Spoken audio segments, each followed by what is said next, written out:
ہمارے یہاں جب کسی کا انتقال ہو جاتا ہے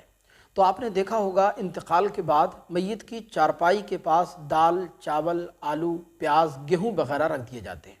اور اتنا ہی نہیں بلکہ محلے پڑوس کی جو خواتین، جو عورتیں میت کی تعزیت کے لیے آتی ہیں تو وہ بھی اپنے ساتھ دال، چاول، آلو، پیاز وغیرہ کچھ نہ کچھ لے کر کے آتی ہیں، اور پھر ان تمام چیزوں کو اکٹھا کر کے میت کی چارپائی کے پاس رکھ دیا جاتا ہے۔ تو سوال یہ ہے کہ ان تمام چیزوں کو میت کی چارپائی کے پاس رکھنا کیسا ہے، اس کے بارے میں حکم شرع کیا ہے؟ آپ سے درخواست ہے کہ اس کلپ کو آگے ضرور شیئر فرمائیے گا تاکہ آپ کو بھی ثواب ملے اور دوسرے لوگ بھی اس مسئلے کو اچھی طرح سمجھ سکیں۔ دیکھیں، بہت اچھی طرح ذہن نشین فرما لیں کہ دال، چاول، پیاز، آلو، گیہوں وغیرہ ان تمام چیزوں کو میت کی چارپائی کے پاس رکھنے کے دو مقصد ہو سکتے ہیں۔ پہلا مقصد تو یہ ہے کہ اگر یہ تمام چیزیں میت کی چارپائی کے پاس اس انداز سے، اس نیت سے رکھی جائیں کہ بعد میں یہ کسی کے استعمال میں نہیں آئیں گی بلکہ ضائع ہو جائیں گی، تو یاد رکھیں ایسا کرنا یہ اسراف اور فضول خرچی ہے اور یہ ناجائز و گناہ ہے، کیونکہ شریعت مطہرہ مال کو ضائع کرنے کو سخت ناپسند فرماتی ہے۔ اللہ تبارک و تعالیٰ قرآن مجید میں ارشاد فرماتا ہے وَلَا تُسْرِفُوا إِنَّهُ لَا يُحِبُّ الْمُسْرِفِينَ، یعنی اللہ فرماتا ہے کہ اے لوگو، بیجا اپنا مال خرچ نہ کرو، کیونکہ بیجا خرچ کرنے والے اللہ کو بالکل پسند نہیں ہیں۔ بخاری کی حدیث مبارکہ میں اللہ کے رسول صلی اللہ علیہ وسلم نے ارشاد فرمایا کہ اللہ تبارک و تعالیٰ تمہاری 3 عادتوں کو سخت ناپسند فرماتا ہے۔ پوچھا گیا وہ کون سی؟ تو حضور نے ارشاد فرمایا، پہلی فضول باتیں کرنا اللہ کو پسند نہیں، دوسری مال ضائع کرنا اللہ کو پسند نہیں، اور تیسرا لوگوں سے بیجا سوال کرنا، کثرت سوالات کرنا، یہ بھی اللہ کو پسند نہیں ہے۔ تو کہنے کا مطلب یہ ہے کہ اگر میت کی چارپائی کے پاس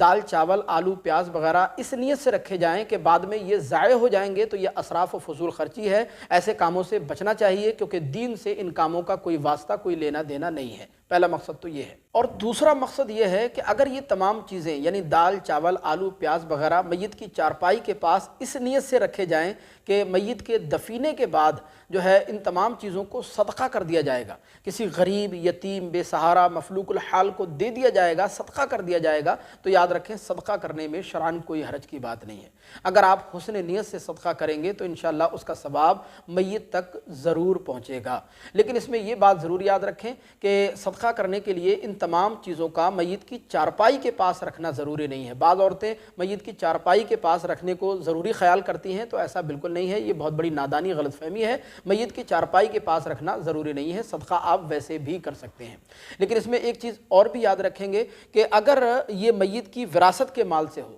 یعنی جو صدقہ کیا جا رہا ہے اگر یہ میت کی وراثت کے مال سے ہے تو ضروری ہے کہ یہ عاقل بالغ ورثہ کے حصے میں سے ہی ہو اور ان کی طرف سے ان کی مرضی کے بعد، ان کی اجازت کے بعد ہونا چاہیے۔ تو خلاصہ کلام یہ ہے کہ دال، چاول، آلو، پیاز وغیرہ اگر میت کی چارپائی کے پاس اس نیت سے رکھے جائیں کہ یہ بعد میں ضائع ہو جائیں گے تو یہ ناجائز و گناہ ہے، ایسا بالکل نہیں کرنا چاہیے۔ دین سے ان تمام کاموں کا کوئی واسطہ، کوئی لینا دینا نہیں ہے، اور اگر صدقہ کرنے کی نیت سے اگر رکھے جائیں تو ایسا کرنے میں شرعاً کوئی حرج کی بات نہیں ہے، صدقہ کیا جا سکتا ہے، لیکن اس کے لیے میت کی چارپائی کے پاس ان تمام چیزوں کا رکھنا ضروری نہیں ہے۔ ہمیں امید ہے کہ یہ مسئلہ آپ بخوبی سمجھے ہوں گے۔ مزید کوئی سوال اگر آپ کو پوچھنا ہے تو ہمیں ضرور بتائیے گا، اور اسی طرح کے مسائل جاننے کے لیے چینل کو سبسکرائب کر کے ضرور رکھیے گا۔ السلام علیکم ورحمۃ اللہ۔